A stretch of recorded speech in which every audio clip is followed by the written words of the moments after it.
Hi, this is the fourth and final day of my 22 push-up to help make awareness for the post-traumatic stress disorder.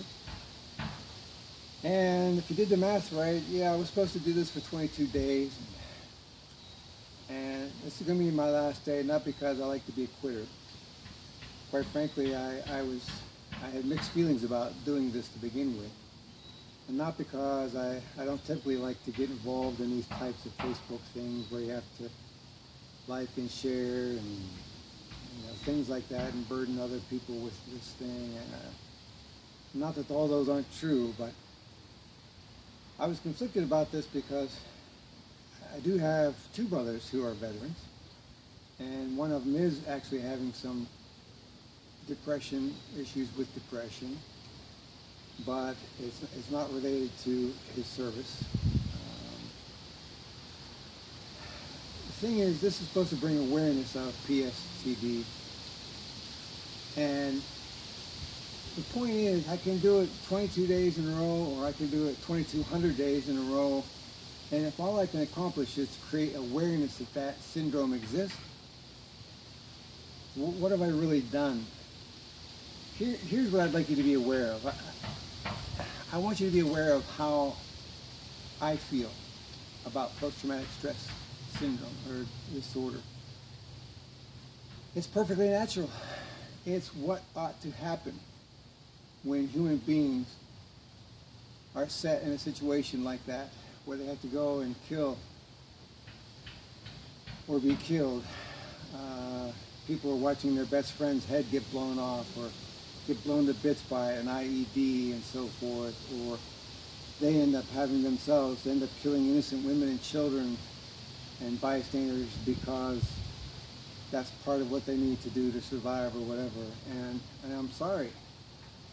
In my core, I am just not one who believes in war.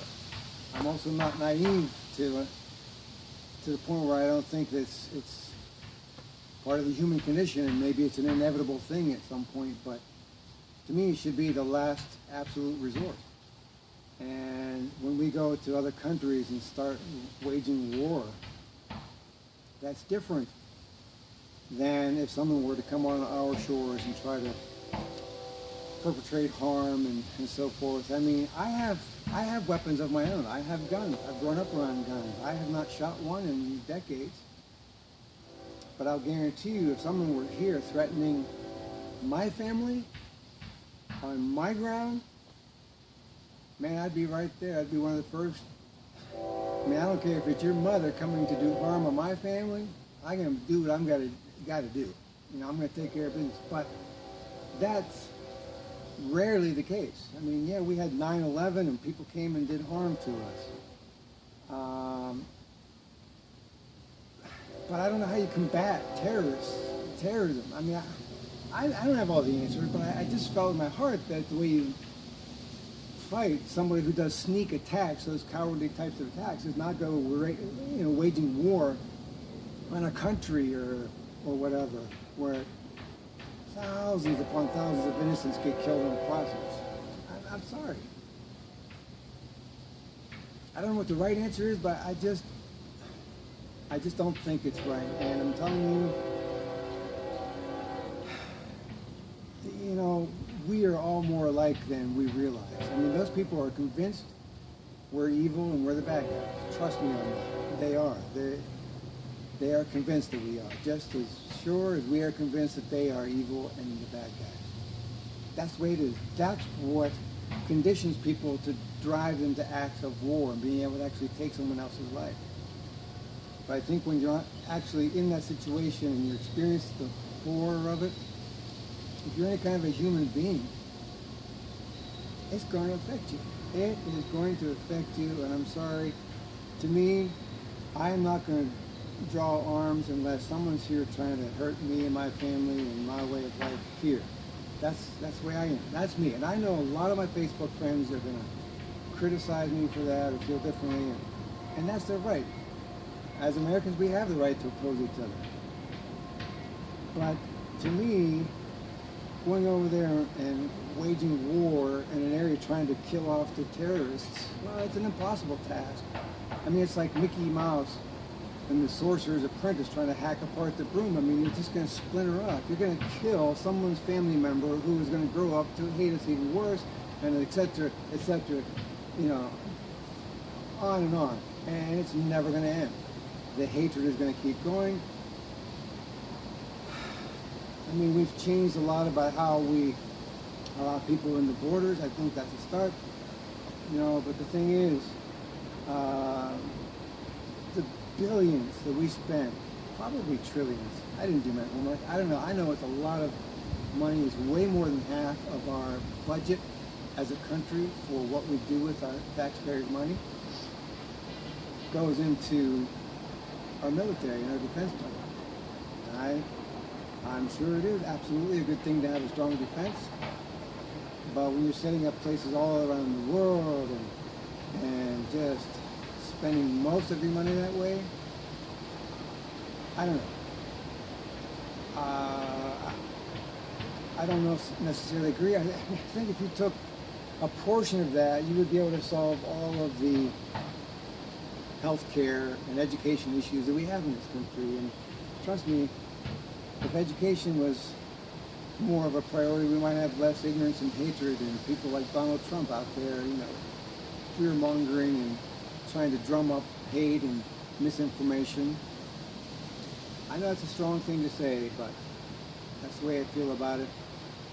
And, you know, my wife is from Italy, and she told me a story once that she was in the parking lot, a friend of hers, together in this car, and they were getting ready to park in a parking spot near a shopping mall or something. And somebody else was trying to get into the very same spot that had just opened up as she and her friend. Well, then ensues this big gesturing, and you know, the Italians are famous for all the gestures and yelling and, you know, cursing at each other. And then they realized that the person in the other car was a friend of theirs. And then they realized it about the same time. And then all of a sudden they come out and they're hugging each other and they're laughing about it. Well, the difference between that and road rage incidents that end up in someone getting shot is a finer line than you think. It was a recognition. It was like, oh, I know you. And the difference between, you know, the people that we end up killing in these other countries, trust me, not all of them are as bad as you think. I mean, yeah, I mean, I don't get why they were trying to, you know, do what they did, but all I'm saying is if we knew each other,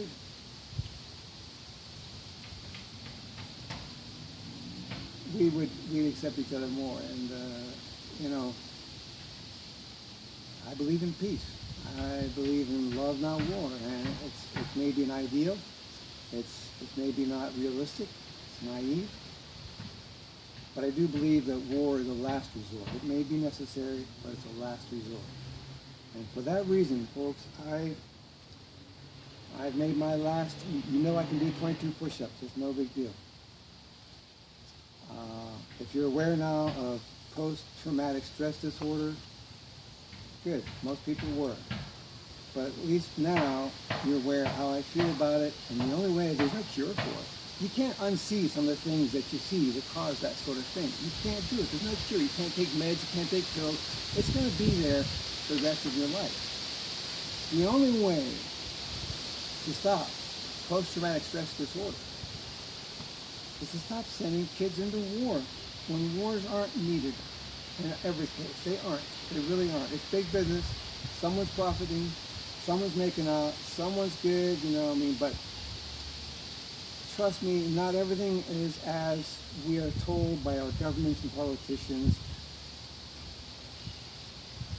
We're all convinced that everyone else is the bad guys and we're the good guys. I mean, there's truth in everything.